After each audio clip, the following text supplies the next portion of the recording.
E aí, pessoal, tudo bem? Professor Marcelo Gomes, do exatasnota10.com. Seja muito bem-vindo ao nosso canal. Se você, de repente, estava procurando outra coisa no YouTube, caiu aqui por acaso, ou estava procurando alguma coisa realmente sobre ciências exatas, sobre concurso, sobre Enem, a única coisa que eu te peço, humildemente, é que você deixe a sua inscrição para que esse trabalho possa estar alcançando mais e mais pessoas que, assim como você, podem ter dúvidas em matemática, física ou química.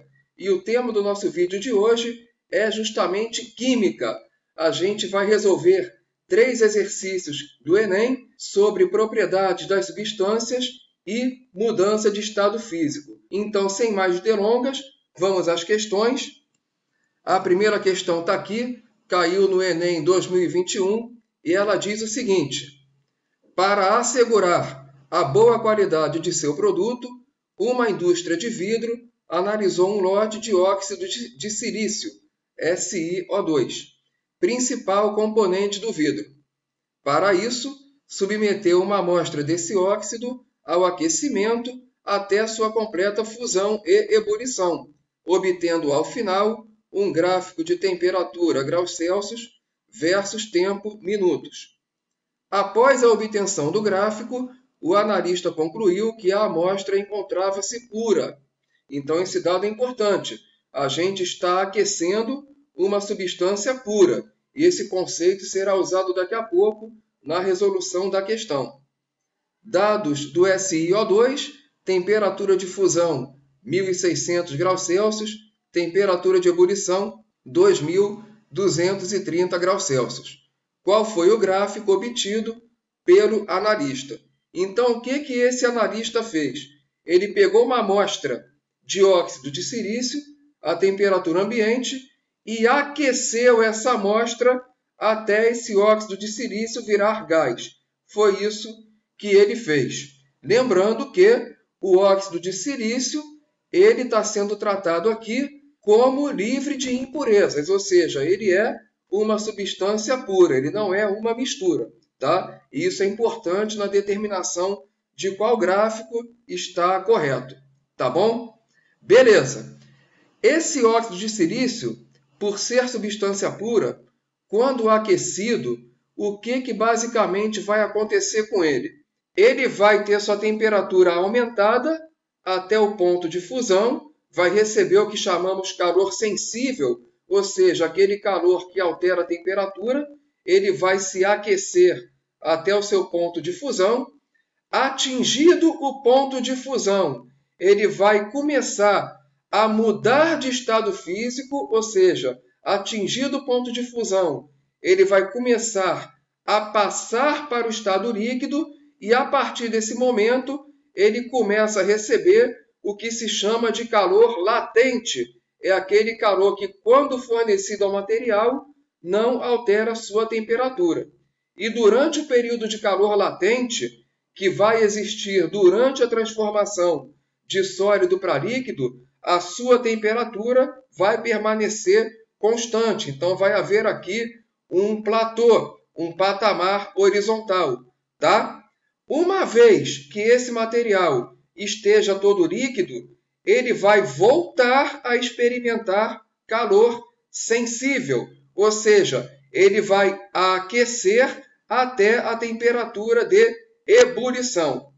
Quando o líquido atingir a temperatura de ebulição, por ser substância pura, ele vai voltar, ou seja, esse material vai voltar a experimentar o calor chamado latente, ou seja, aquele calor que não altera a temperatura, aquele calor que ocorre somente durante a mudança de estado físico. No nosso caso aqui, de líquido para gás. Então, durante a transformação de líquido para gás, o gráfico experimenta um outro platô, um outro patamar horizontal, até que o líquido inteiro vire gás. Uma vez que o líquido inteiro vire gás, o material vai voltar a experimentar calor sensível e o gás vai superaquecer, ou seja, o gás vai ter sua temperatura aumentada, tá? Então, basicamente, até o ponto de fusão, temos uma rampa. No ponto de fusão, começa um patamar horizontal durante a mudança de estado de sólido para líquido. Uma vez que o material esteja todo líquido, nós temos outra rampa, a temperatura de ebulição é atingida. Uma vez que a temperatura de ebulição é atingida, nós temos um outro patamar horizontal até que o líquido vire gás. E uma vez que todo o líquido tenha virado gás, eu tenho outra rampa que vai representar justamente o superaquecimento desse gás, tá? Então vamos ver aqui, baseado no que eu expliquei, qual gráfico está correto. Lembrando que esses patamares horizontais, enquanto ocorre mudança de estado físico, eles são inerentes à substância pura, tá?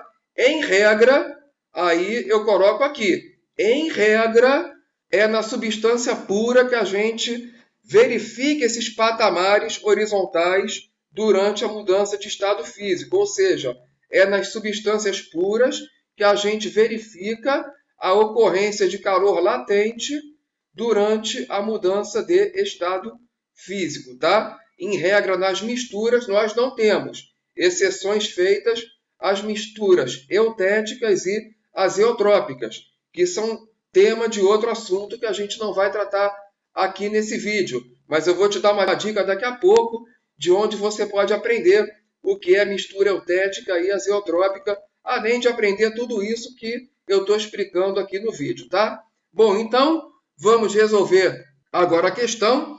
Eu expliquei que, primeiro, o óxido de silício estava no estado sólido e ele vai sofrer um aquecimento até o ponto de fusão. Então, do estado sólido, temperatura ambiente, até o estado sólido, ponto de fusão, eu tenho calor sensível, eu tenho aumento de temperatura e, portanto, eu vou ter uma rampa. Em que gráficos aqui eu verifico essa rampa desde a temperatura ambiente até o ponto de fusão de 1600 graus Celsius? Aqui na letra A, eu verifico essa rampa. Na letra C, eu verifico essa rampa. Na letra D, também verifico essa rampa até o ponto de fusão. E também vou verificar a mesma coisa na letra E. E o que fugiu à regra foi justamente a letra B. Portanto, eu tenho 4 candidatos possíveis à resposta da questão: letra A, letra C, letra D e letra E. A letra B não pode ser a resposta porque ela já começa aqui de 1600 graus Celsius, olha, ponto de fusão. Ela despreza o aquecimento da temperatura ambiente até o ponto de fusão. E outra coisa, a partir do ponto de fusão, eu não vou obter rampa, como está aqui, tá vendo? Aqui eu tenho uma rampa. Na verdade, como a substância é pura, eu não tenho uma rampa atingido o ponto de fusão. Eu teria que ter um patamar horizontal durante a mudança de estado físico.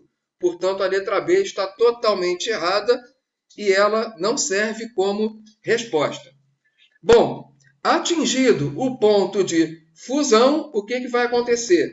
Este material que está no estado sólido vai passar gradativamente ao estado líquido.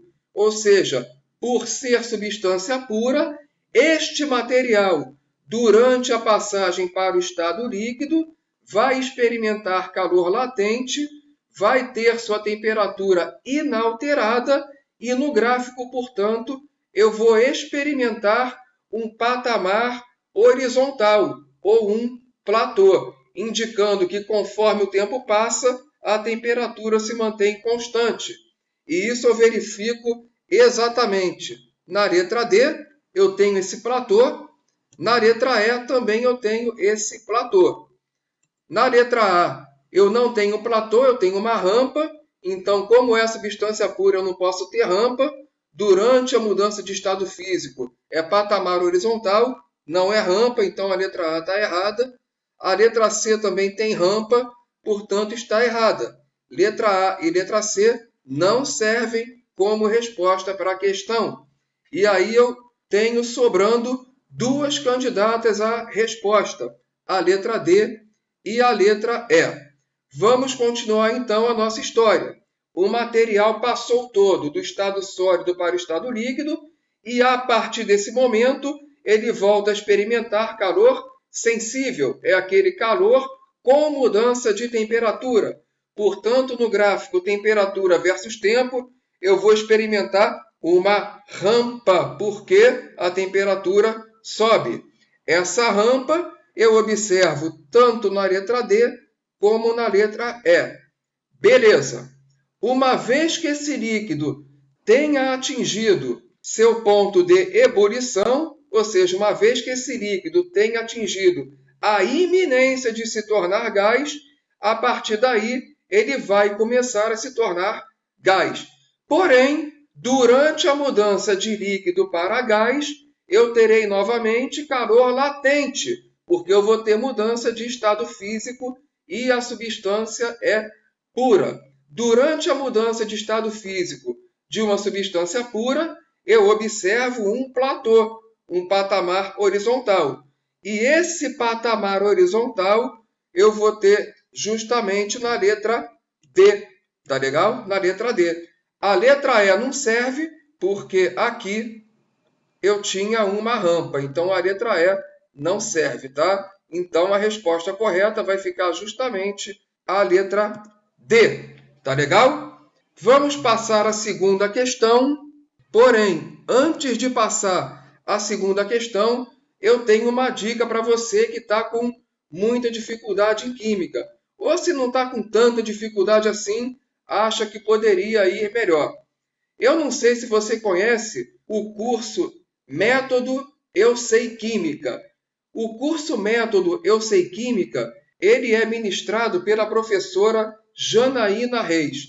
É um curso que já pegou alunos saídos do zero, ou seja, alunos que a princípio não sabiam nada de química, e esses alunos chegaram a fazer 900 pontos na prova de química do Enem, tá? 900 pontos. Eu estou falando de alunos que eram zerados, não era aquele aluno mais ou menos que já sabia alguma coisa, não.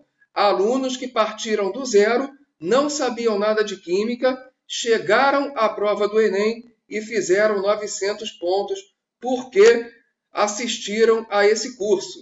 É o chamado Método Eu Sei Química.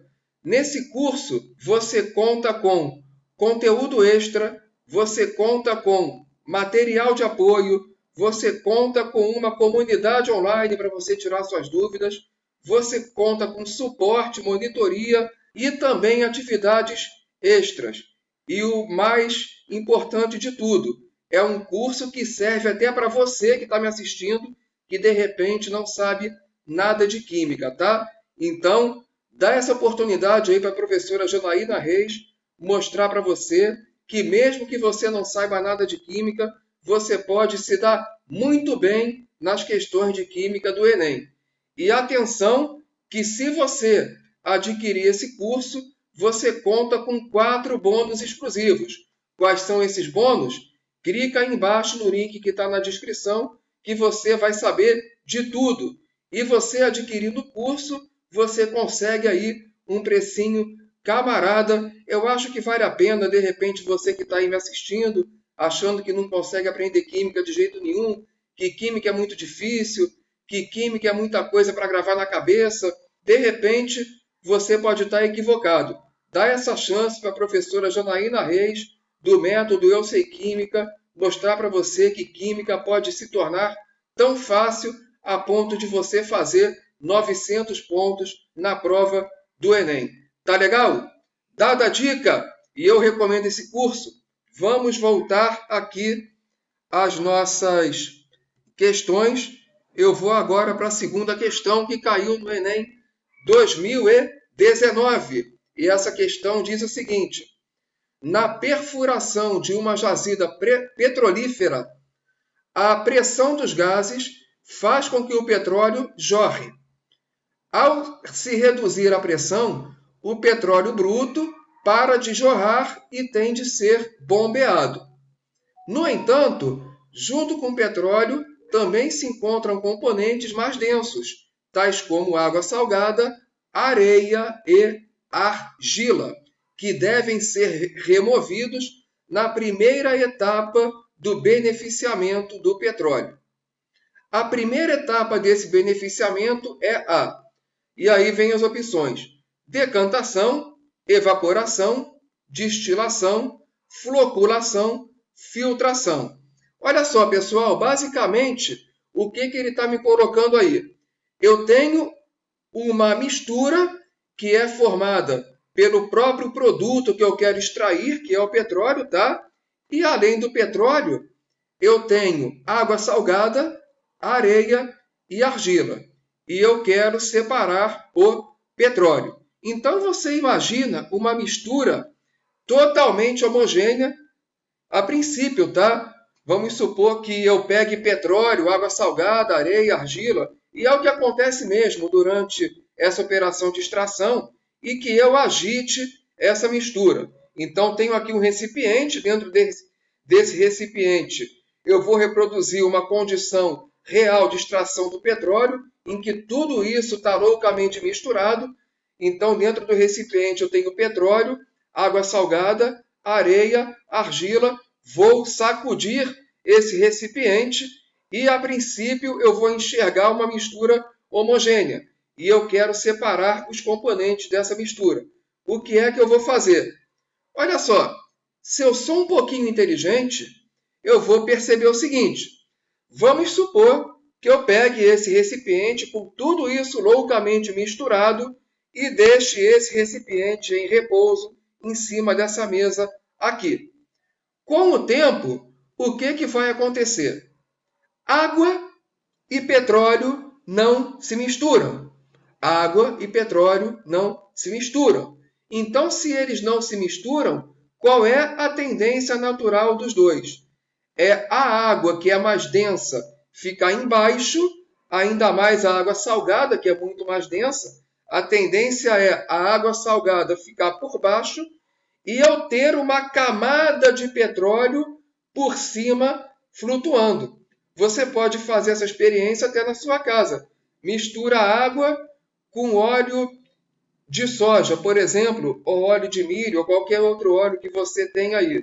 Mistura água com óleo. Mistura. E deixa essa mistura repousar durante 24 horas aí, ou até menos. O que é que você vai verificar ao final disso? Vai verificar que a água está embaixo e tem uma camada de óleo flutuando por cima. É a mesma coisa em relação à mistura água e petróleo. Se você tem uma mistura que você entende na hora ser homogênea porque aquilo acabou de ser agitado. Então você está vendo ali uma mistura água com petróleo. Se você deixar aquela mistura repousando durante um bom tempo, quando você voltar para olhar, o que você vai ver? Água por baixo, petróleo por cima. Então, no caso aqui, água salgada por baixo, petróleo flutuando em cima.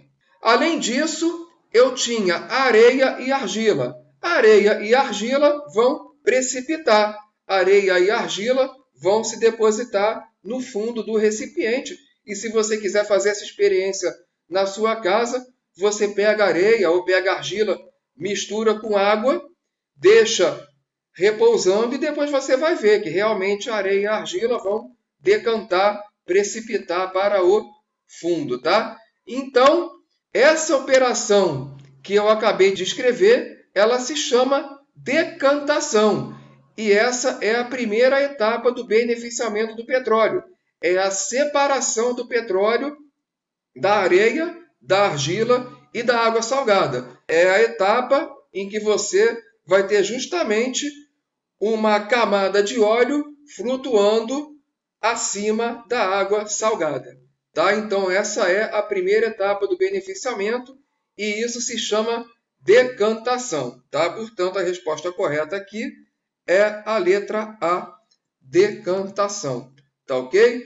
Evaporação não faz sentido, destilação não faz sentido, floculação não faz sentido nenhum e filtração seria a etapa posterior, para você justamente separar o petróleo. Mas antes da filtração você tem que decantar, ou seja, você tem que colocar o petróleo, a camada de petróleo, por cima da camada de água. Tá? Então a primeira etapa é a decantação, ok? Vamos para a terceira questão, que diz o seguinte: o manejo adequado do solo possibilita a manutenção de sua fertilidade à medida que as trocas de nutrientes entre matéria orgânica, água, solo e o ar são mantidas para garantir a produção. Algumas espécies iônicas de alumínio são tóxicas, não só para a planta, mas para muitos organismos, como as bactérias responsáveis pelas transformações no ciclo do nitrogênio. Então, o enunciado está dando uma informação importante. Espécies iônicas de alumínio são tóxicas. Então, você já tem aquela ideia formada. Eu tenho que evitar íons de alumínio. Mas vamos continuar com a historinha aqui. O alumínio danifica as membranas das células das raízes e restringe a expansão de suas paredes. Com isso, a planta não cresce adequadamente.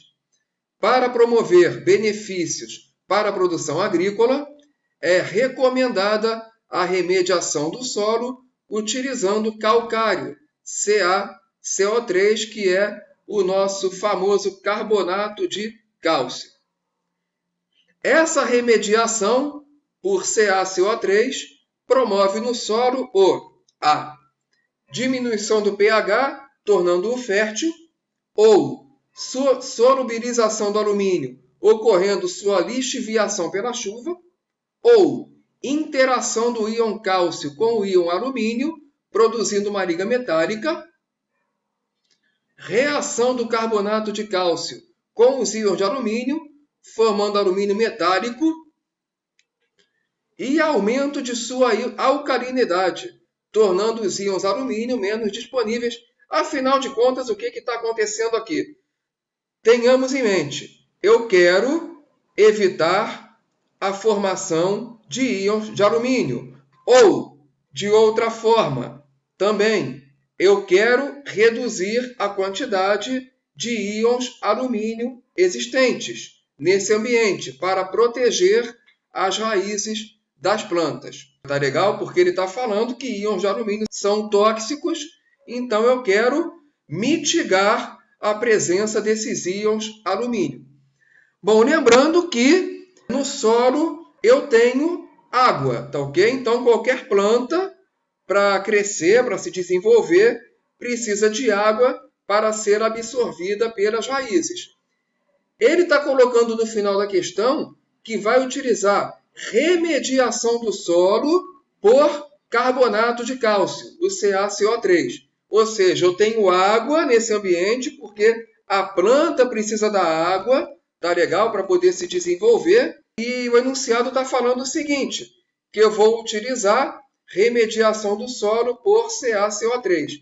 O que significa? Se eu vou aplicar ao solo CaCO3, então esse CaCO3 será misturado à água. E como a água é conhecida como solvente universal, o que é que essa água vai fazer com CaCO3? Essa água vai justamente quebrar essa molécula de CaCO3 em Ca2+, e CO3 2-, tá legal? Então, ali no solo existe a água, porque a planta precisa da água. Eu vou tratar o solo com CaCO3, esse CaCO3 será misturado à água, a água vai quebrar essa molécula, vai formar íons cálcio e íons carbonato, ou seja, esse íon CO3 2- é chamado íon carbonato, tá legal? E, além disso, eu vou ter justamente a presença da própria água, ou seja, a água quebrou o carbonato, mas a água não deixou de existir. A água continua lá. Então, eu vou ter carbonato de cálcio quebrado em íons cálcio e íons carbonato, além da presença da água. Tá legal? E o que vai acontecer? Essa água aqui, essa molécula de água, H2O, ela vai reagir com o íon carbonato, o CO3 2-. E como é que vai acontecer essa reação? Vai fugir um hidrogênio da água para se ligar ao íon carbonato. E quando sai um hidrogênio da água para se ligar ao íon carbonato, o que é que eu vou ter? Eu vou ter o íon cálcio, que não entrou na reação, mais o íon bicarbonato. É esse íon HCO3 aqui, ó. É o chamado íon bicarbonato, tá? O que aconteceu? Saiu um hidrogênio dessa água para se ligar ao íon CO3. E aí eu formei o HCO3.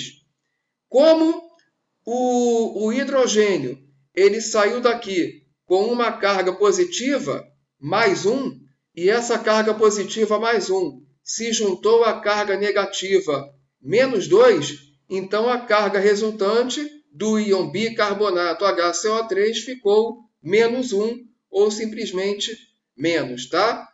E como essa molécula de H2O perdeu um hidrogênio, aqui ficou só um hidrogênio e um oxigênio, ou seja, ficou um íon OH-, ou seja, uma hidroxila. Esse íon OH- é chamado hidroxila, tá? Então, como é que essa hidroxila se formou? Pela saída de um íon de hidrogênio daqui, tá? Saiu um íon de hidrogênio daqui, saiu um H+ daqui, então ficou só um hidrogênio e um oxigênio, formando aqui uma hidroxila. Como o oxigênio tem NOx menos 2, o hidrogênio tem NOx mais 1, então a carga total ficou menos 1. Tá ok? Então eu fiquei aqui com o carbonato de cálcio quebrado pela água, íon cálcio mais íon carbonato, que é o carbonato de cálcio quebrado, mais a água que continuou no ambiente, não deixou de existir. Essa água reagiu com o íon carbonato, perdeu aqui um íon de hidrogênio, que se ligou ao carbonato, formando o HCO3 bicarbonato. O Ca não reagiu, continuou aqui. Como a molécula de água perdeu um hidrogênio, ficou aqui um hidrogênio e um oxigênio, portanto, formou-se uma hidroxila, OH-. Tá legal? Beleza. Mas o enunciado colocou aqui, ou mencionou, a presença de íons de alumínio, tá? Se o enunciado mencionou a presença de íons de alumínio, eles vão ter que entrar nessa química que a gente está descrevendo aqui. Então, como é que eles vão entrar? Eles vão reagir com a hidroxila. Ou seja, esse íon alumínio de carga mais 3, de NOx mais 3, como você preferir, ele vai reagir com essa hidroxila. E esse 3 na frente aqui? Esse 3 na frente é para balancear a equação química que eu vou ainda completar aqui na tela, tá? Mas basicamente a hidroxila reage com o íon de alumínio, tá ok? Beleza? Legal. Quando a hidroxila reage com o íon de alumínio, ela forma com o alumínio o AlOH3, ou chamado hidróxido de alumínio. Esse hidróxido de alumínio é uma base. Pelo simples fato de ser hidróxido, ele é uma base. E, além disso, esses íons de alumínio, eles são eliminados, porque esses íons, eles se juntam às hidroxilas para formar uma molécula de hidróxido, ou seja, o alumínio deixa de ser íon solto, ou seja, ele deixa de ser uma coisa tóxica para as plantas para ser um componente da molécula de hidróxido de alumínio. Então, como eu eliminei as espécies iônicas soltas de alumínio, eu eliminei a toxicidade do solo. Tá ok? Então, é assim que eu trato o solo por CaCO3. Bom, o hidróxido de alumínio, como ele é uma base, como é que fica o pH? O pH aumenta, porque a base ela é sinônimo de alcalinidade. Quanto mais base, mais alcalino é o meu sistema. Quanto mais ácido, menor o pH, e quanto mais base, maior o pH. Quanto mais base, mais alcalino é o meu sistema. Portanto, como O hidróxido nada mais é do que uma base. O hidróxido de alumínio, ele alcaliniza o sistema, ele aumenta o pH. Portanto, a formação desse composto proporciona um ganho de alcalinidade, de forma que a resposta correta é a letra E. E se você não entendeu, por exemplo, o que é pH, se você não entendeu o que é sistema alcalino, sistema ácido, ambiente alcalino, ambiente ácido, se você não entendeu algumas coisas que estão aqui, se você não sabe o que é uma base, tá?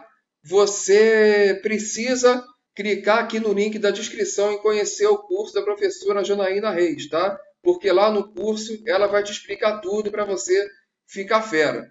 Tá legal?